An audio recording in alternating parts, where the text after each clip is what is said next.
Bonjour Pierre, vous êtes coordonnateur de la formation BPGEPS, activité de la forme, option haltérophilie musculation. Pouvez-vous nous dire quel métier on peut faire avec ce diplôme? Alors, c'est une formation qui permet effectivement de préparer le brevet professionnel des activités de la forme, option haltérophilie musculation, donc qui permet effectivement de postuler pour tous les métiers de coach sportif, que ce soit auprès des particuliers, par exemple en auto-entrepreneur, que ce soit dans les clubs de remise en forme, ou que ce soit également dans les clubs sportifs au travers de la préparation physique et athlétique des sportifs qui se destinent à la compétition. Voilà, donc le champ est assez large et il permet à la fois d'encadrer des séances collectives, des séances individuelles, soit sous forme, on va dire, de séances de préparation athlétique, préparation physique, de séances d'haltérophilie, musculation, voire de cours collectifs tels qu'on peut les retrouver dans certaines structures de remise en forme, tels les cours Les Smiths avec par exemple le RPM, le body pump. Voilà, il y a un panel de compétences qui est assez varié et qui permet effectivement ensuite de pouvoir postuler pour pas mal de métiers ou de débouchés potentiels. Et au niveau des contenus, qu'est-ce qu'on apprend dans cette formation? Alors c'est une formation qui est assez, on va dire, générale dans le domaine de la préparation, de la physique, de la culture physique, de l'entraînement basé effectivement sur toutes les techniques qui permettent d'améliorer ou de perfectionner la condition physique. Donc on va effectivement y consacrer pas mal d'heures au niveau de l'anatomie et de la physiologie, qui reste quand même un socle important dans ces métiers, un socle de connaissances et de compétences à maîtriser pour effectivement être relativement performant dans ce type de métier. Et ensuite, tout ce qui est relatif à l'entraînement sportif qui permet d'améliorer les qualités physiques, donc principalement la force, la coordination, au travers à la fois de la musculation et de l'haltérophilie sportive et éducative, et puis toutes les techniques actuelles de préparation athlétique où on va effectivement améliorer par exemple la vitesse, l'endurance, et ainsi que l'entraînement pour le bien-être, pour le sport santé. Donc les matières sont assez quand même denses et on touche un petit peu tous les secteurs qui permettent, enfin les secteurs à la fois liés aux connaissances de base et aux compétences sur le terrain qui permettent effectivement d'être opérationnels en fonction de publics variés. Et au niveau on va parler de l'alternance. Alors comment ça se passe l'alternance sur ce diplôme? Alors c'est une formation qui comprend 650 heures en centre, donc au CREPS, et 575 heures en entreprise ou en structure d'entraînement.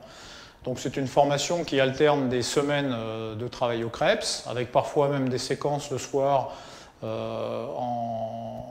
on va dire en pratique terrain d'encadrement, par exemple avec les pôles de haut niveau au CREPS, au niveau de la préparation physique, et des semaines complètes en stage, donc des stages en entreprise, donc sur le terrain, dans des clubs de remise en forme, où là on accueille effectivement tous les publics qui sont, la clientèle, qui sont effectivement objectivés sur le bien-être, la santé, la préparation physique, le crossfit, le cross-training. Voilà, donc il y a une alternance de semaines au CREPS et de semaines en entreprise. Et au niveau des conditions d'entrée, si moi j'ai envie de rentrer en formation, c'est quoi les prérequis? Alors il y a un certain nombre de prérequis qui sont réglementaires, c'est-à-dire qui sont effectivement réglementés par des textes, et donc ces prérequis concernent des aptitudes physiques, qui donc au travers de principalement deux groupes d'épreuves, une épreuve de course à pied en course navette dans un espace de 20 mètres qui permettent d'évaluer effectivement les capacités de conditions physiques et aérobie, et également des tests de musculation au travers d'exercices comme le squat, le développé couché et les tractions. Donc ça, c'est des tests à minima qui sont réglementés effectivement par le législateur.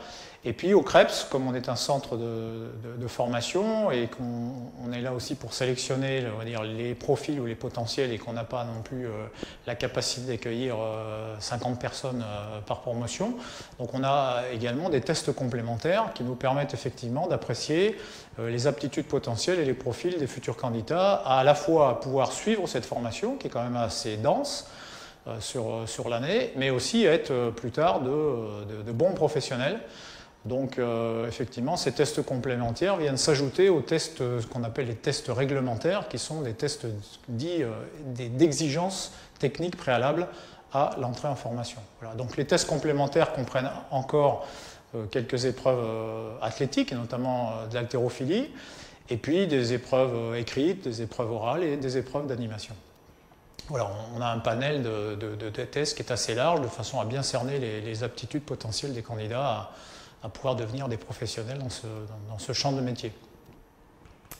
Et avec ce diplôme-là, une fois que j'obtiens ce diplôme, c'est quoi le taux d'insertion et, enfin, déjà le taux d'obtention du diplôme, mais aussi ensuite le taux d'insertion? Alors, on est sur la base de 92% de réussite, ce qui est quand même bien. Il faut savoir que dans les 8% d'échecs, parfois, on a des gens qui échouent aux épreuves, mais on a aussi des gens qui parfois abandonnent. Donc on considère que c'est un taux d'échec, mais enfin, c'est plutôt des gens qui disparaissent parce que des fois, ils se rendent compte qu'ils ne sont pas forcément prêts ou, on va dire, tout autant motivés à faire ce métier. Donc 92% de réussite, c'est quand même plutôt un taux d'obtention de diplôme assez intéressant. Et en termes de taux d'insertion, on tourne entre 85 et 90%, ça dépend des années. Là, cette année, on est quasiment presque à 100%, mais il y a eu des années où on était plutôt à 80%. Donc la moyenne de taux d'insertion professionnelle, elle est aux alentours de 85-90%. Ce qui est, on va dire, dans ce type de métier, on va dire, pour le Krebs de Dijon, une moyenne qui est pérenne d'à peu près une vingtaine d'années, depuis une vingtaine d'années. Voilà. On a même des stagiaires qui, des fois, sont recrutés avant la fin de la formation. Et souvent, justement, grâce aux stages en entreprise, où on va dire, les bons éléments sont repérés en amont de la fin de la formation, et très souvent ils terminent la formation et ils démarrent un job quasiment la semaine qui suit. Super, merci beaucoup Pierre en tout cas pour cette présentation. Au revoir.